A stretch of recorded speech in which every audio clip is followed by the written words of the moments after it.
Slick Rick, what happened to the career of Slick Rick? E41 podcast. Yo, listen, thank you so much for watching, and thank you to my new subscribers.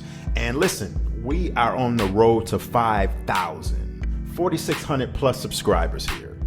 Thank you. Like this video.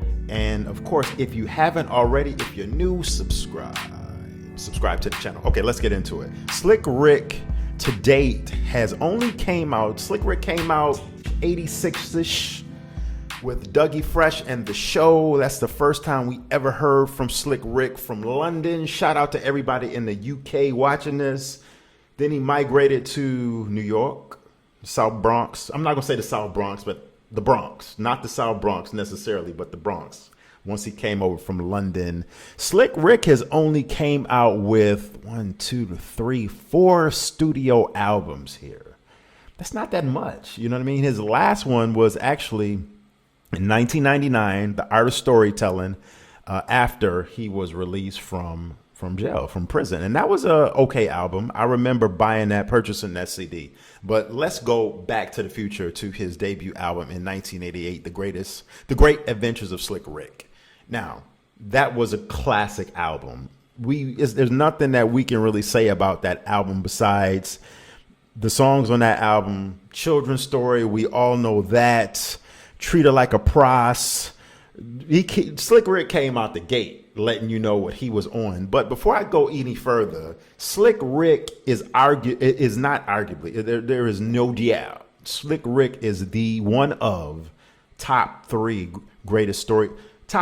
top 5 greatest storytellers in hip hop, along with Nas, me personally, Black Rob. Slick Rick is up there. Slick Rick might be number 1 actually, but he's definitely, however you want to rank him, in the top 5.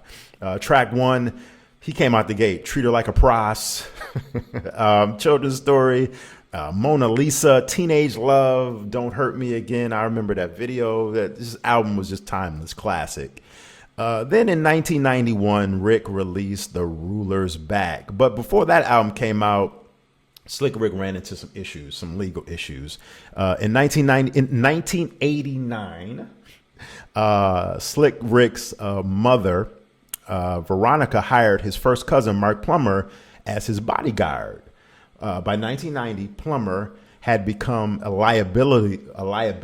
He was wilding, having tried numerous times to extort money from Slick Rick. He was fired. And then unsatisfied with his severance package, I'm like, just be lucky you got a severance package, okay? He tried to rob Slick Rick on numerous occasions and also threatened to kill the MC and his mom. So he was tripping. When Slick Rick found out about the incident, Slick Rick found bullet holes, actually. He found bullet holes in his front door. He brought guns for protection, which is already an illegal thing. I'm pretty sure he definitely wasn't licensed for it. On July 3rd, 1990, Slick Rick spotted Plummer in his neighborhood and fired at least 4 shots. 1 bullet hit Plummer. Another caught a passerby in the foot. Neither one of them suffered life-threatening injuries, but Slick Rick eventually pled guilty on 2 counts of attempted murder charges and other charges, including use of a firearm, assault, blah, blah, blah, criminal possession of a weapon. He said it was self-defense, of course. But anyway, Slick Rick spent 5 years in prison, and this is what derailed his career majorly. Now, Russell Simmons eventually bailed Slick Rick out of prison, got him out on bail. And this is when Slick Rick recorded his sophomore album, his second album, The Ruler's Back, on Def Jam Recordings, which came out in 1991. And this album wasn't that great. It was okay, but the impact wasn't as strong as his first album. And this album came out some 89, 90, 91, only 3 years after the first album. And I remember this album came out. It had It's a Boy on there. Vance Wright, who was Slick Rick's producer, did production on the album. It had I Shouldn't Have Done It on there, and Mistakes of a Woman in Love with Other Men. Very, very, very classic song and underrated song that I will say was a very dope song. Probably my favorite song on that album. But The Ruler's Back didn't hit like that. So Slick Rick got locked up. While he was locked up, he came out with an album, Behind Bars. And that album came out in 94. I remember, I think you all remember too, that Warren G did production on that song. Actually, the title track, Warren G did the remix of the song Behind Bars. It was called the Dumb Diddy Dumb remix. But the beat was hot because, this came out in 94 when G-Funk, the West Coast was popping. Warren G had signed to Def Jam. So they kind of did a little thing where they, just, I'm not going to say threw together and slopped together Warren since he was hot on a Slick Rick song, but they tried to capitalize off of the West Coast and Warren G's success. But the song really didn't hit like that. It got moderate airplay, but it really didn't hit. And then Slick Rick gets out of jail, and then the Art of Storytelling album comes out in 2000. The album had Nas on there.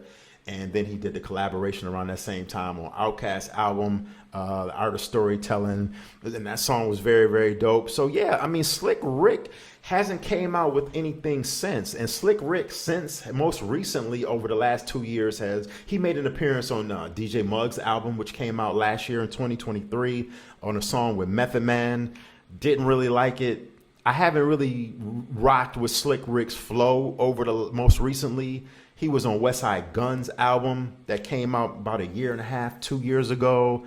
I think it was the Who Made the Sunshine album or something like that. Off the top of my head was the title of that Westside Gunn album. But Slick Rick's flow was just not. He rhymes lately, rhyming very offbeat, just not being able to keep the pace of the beat. Really hasn't been making sense. His verses are really not coherent. Like it's hard to grasp what he's talking about. That's what I'm saying. So, maybe Slick Rick might want to leave MCing alone, for purposes of nostalgia purposes. Would it be good to hear a new Slick Rick album? Maybe. But would I be expecting anything great from it in 2024? No. So I just wanted to summarize Slick Rick's career, but that's really the point of what happened to Slick Rick's career. He went to jail. He got caught up, went away for 5 years, and in 5 years, in pop culture, music, entertainment, 5 years is hell. If you're away from the scene for 2 years, that's a long time, let alone 5 years. So that's where Slick Rick's career went off the rails when he went to prison. So leave a comment in the comment section. You might disagree, but let me know what you think. And until next time, you've been watching the E4One podcast, and I will check y'all later. Have a good one. Light up that comment section and subscribe. Peace.